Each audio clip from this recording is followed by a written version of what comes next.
আমাৰ বিটিআৰৰ চিফ প্ৰমোদ বড়ো ছাৰে আমাক নিৰ্দেশ দিছে আমাৰ EPPLৰ গোটেই কৰ্মীয়ে আমাৰ ৰাইজৰ অভাৱ অভিযোগৰ লগত আমি থিয় হৈ দিব লাগিব।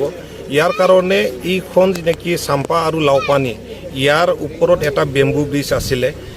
যোৱাকালি হঠাৎ বৰষুণ দিয়াৰ কাৰণে এইখন ব্ৰিজ ভাঙি গৈছিলে।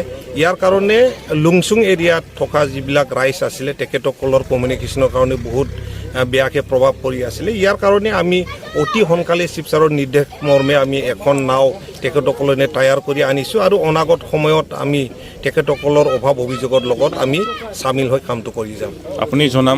আপুনি জানামতে তেওঁলোকৰ আগৰ দিনত কিমান কষ্টত ভুগি আছিল বুলি? কষ্টটো ভুগি আছে। আমিও তেখেতসকলৰ লগত আমি থিয় দি আছোঁ যিমান সম্ভৱ হয় আৰু আমাৰ লগত গাঁওবুঢ়া চাহাবো আছে। আমি কাম কৰি আছোঁ যিমান পাৰি তেখেতসকলৰ লগত অভাৱ অভিযোগৰ লগত থিয় দিবলৈ।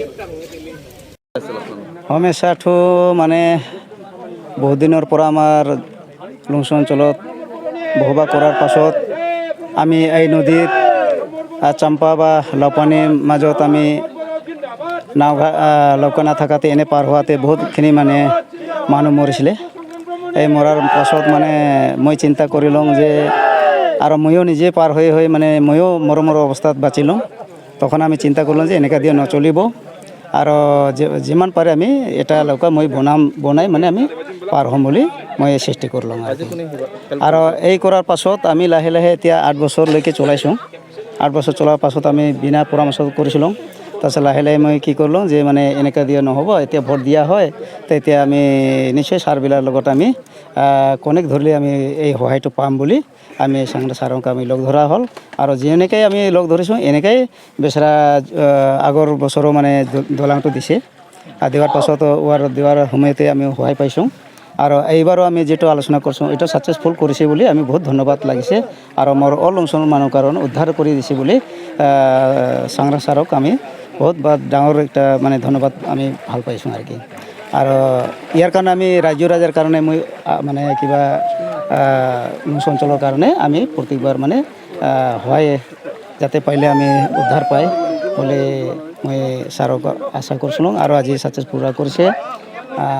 আৰু যিটো আছে এতিয়া মোৰ যিটো কথাটো মানিছে আৰু মই এতিয়া ফেৰেঙা ছাৰৰ লগতো লগৰীয়াই আছোঁ আৰু ইয়াৰ লগতো লগৰীয়াই আছোঁ, কোনো ফালে নাই। আৰু এতিয়া মোটামুটি কৰ্ম ছাৰতো লগতে আমিও আলোচনা কৰা হৈছে, তাৰ লগতো এইগিলা কথা পাতিলোঁ। আমাৰ ক'ব গ'লেতো ইয়াতে বৰ্তমান আমাৰ লুংচুই মানে বানা হ'লে আহে বাজাৰ নিচিনা হৈ আছে আৰু সম্পূৰ্ণ ইয়াতে আমি পাৰ কৰা হয় আৰু কি। এই 2000ৰ বেছি আছে, হয় 2000 বেছি আছে এনেকৈ। বাৰিষা চিজনে এই আমাৰ এই নদীৰ প্ৰব্লেম। আৰু স্কুলৰ কাৰণেতো বহুতো আছে। আজিতো এই যে পাৰ হ'ব নাপাৰা কিছুমান ছোৱালীগিলা ল'ৰা ছোটবিলাক এনেই ঘূৰি গ'ল। যোনটো ডাঙৰ আছে সেইটো পাৰ হ'ল কষ্টমষ্ট তাতে। তো এখন ছাত্ৰ ছাত্ৰী এতিয়া 50-60 জন আছে আৰু কি ৰুণিঘাটা যাৱাটো। এই যে প্ৰব্লেম হয় ইয়াৰ কাৰণে আজি এবচেণ্ট হৈ গ'ল আমাৰ। তো এইগিলাৰ কাৰণে চিন্তা।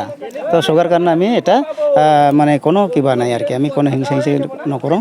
চৰকাৰ উদ্ধাৰ হওক বুলি আমি নিজৰ ঘৰৰ কামটো এৰি পেলাই ৰাজ্যৰ সমাজৰ কাৰণে ইয়াতে থাকোঁ।